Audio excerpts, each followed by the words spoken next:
নমস্কার বন্ধুরা, আমি শীর্ষেন্দ্রের মা বলছি। আজকে একটা ছোট্ট ব্লগ নিয়ে আপনাদের কাছে এসেছি চিকেন চানা নিয়ে। তার জন্য আমার লাগছে চিকেন ম্যারিনেট করে রেখেছি দই দিয়ে। এটা মশলা বানিয়েছি, ধনে গুঁড়ো, জিরে গুঁড়ো, মৌরি গুঁড়ো, এটা আদা রসুন টমেটো কাঁচা লঙ্কা পেস্ট। এটা আলুটা ফ্রাই করে রেখেছি, আর এটা ছোলাটা সিটি মেরে নিয়েছি, ভিজিয়েছিলাম 3 ঘন্টা আমি। আর এটা সেদ্ধ করা চানা মানে কাবলি ছোলা, সেটা আমি মিক্স করে রেখেছি। এবার আমি দেবো তেল। তো কালার আনার জন্য ঠিক আছে, চিনিটা হচ্ছে চিনিটা দিলাম। চিনিটা দেওয়ার পরে চিনিটা যখন উপরে একটু এই করে গ্যাসের মতো হয়ে উঠবে, তখন হচ্ছে মানে তেলটা গরমও হবে, প্লাস হচ্ছে আপনার চিনিটা লাল লাল হয়ে যাবে। তার জন্য তরকারিটা একটু কালার হয়। যে কোনো হচ্ছে রান্নার আগে চিনিটা দিলে, চিনির ফোড়ন যাকে বলে, দিলে ভালো হয়।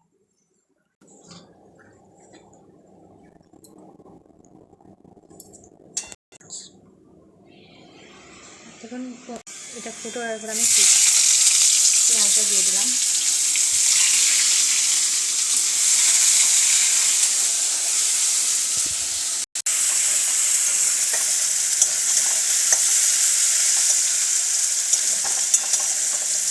পেঁয়াজটা লাল লাল একটু ভাজা হয়ে গেলে তারপর আমি আদা রসুন টমেটো কাঁচা লঙ্কা পেস্টটা আমি দেবো।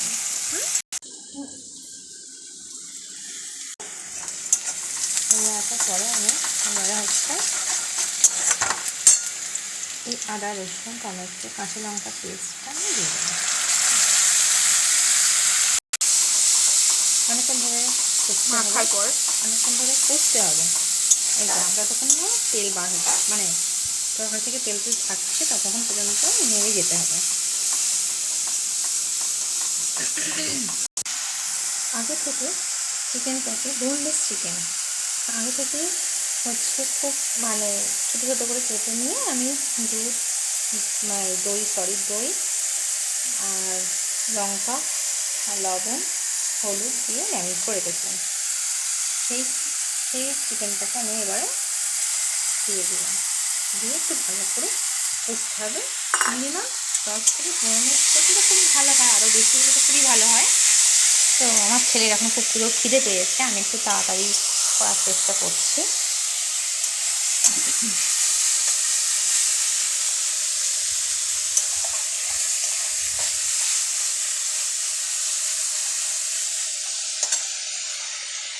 এই মশলাটা হচ্ছে ধনে গুঁড়ো, মৌরি গুঁড়ো, জিরে গুঁড়ো দুটো হালকা করে কড়াতে নেড়ে হচ্ছে মিক্সার একটু আমি বেটে নিয়েছি।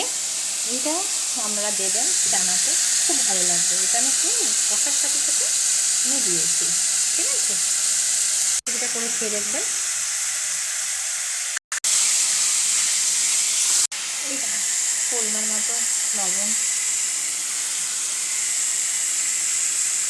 করে দিয়ে দিতে, পরিমাণ মতো হলুদ, প্রয়োজন মতো আমরা যেমন খাবেন সেই অনুযায়ী হচ্ছে লঙ্কা দেবেন। যেমন লঙ্কা আমি একটু ব্যবহার করেছি, কাঁচা লঙ্কারও করতে পারেন। কষবেন, যেহেতু আমি দইটা ম্যারিনেট করে রেখেছি, বেশি এখন না করলে যতটা সময় করার দরকার ততটা করলেই হবে, কারণ এটা সেদ্ধ অটোমেটিক হয়ে গেছে। দই দিয়ে যেহেতু ম্যারিনেট করে রেখেছিলাম,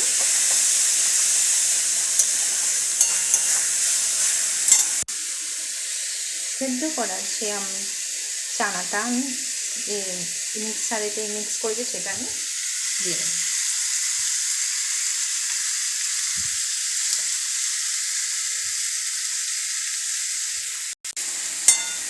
আলুটা দিয়ে দেবো, দিয়ে এর সাথে একটু কিছুক্ষণ ধরে কষবো।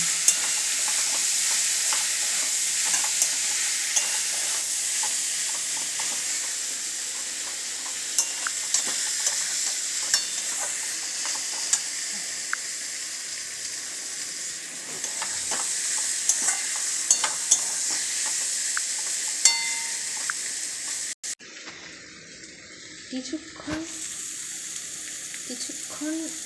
ধরে কষার পর আলু, চিকেন আর মশলা কষার পর আমি ওই সেদ্ধ করা কাবুলি ছোলাটা দিয়ে দেবো, দিয়ে আমি কিছুক্ষণ কষবো।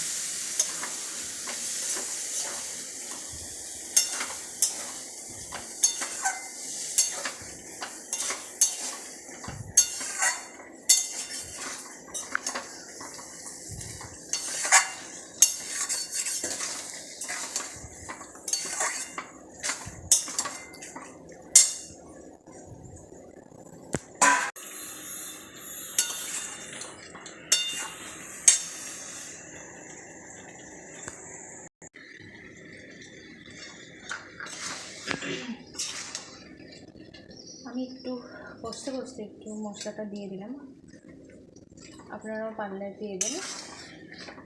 আমি আর গরম মশলাটা ব্যবহার করব না, এই মশলাটাই ব্যবহার করব। এইভাবে আপনারা বাড়িতে বানিয়ে দেখবেন। আর যদি কিছু ভুল হয়ে থাকে সেটা আপনারা ঠিক করে নেবেন। এরপরে হচ্ছে জল দিয়ে আর একটু 5 মিনিট বা 5 মিনিট ফুটে উঠলেই তারপরে নামিয়ে ফেলবেন। এই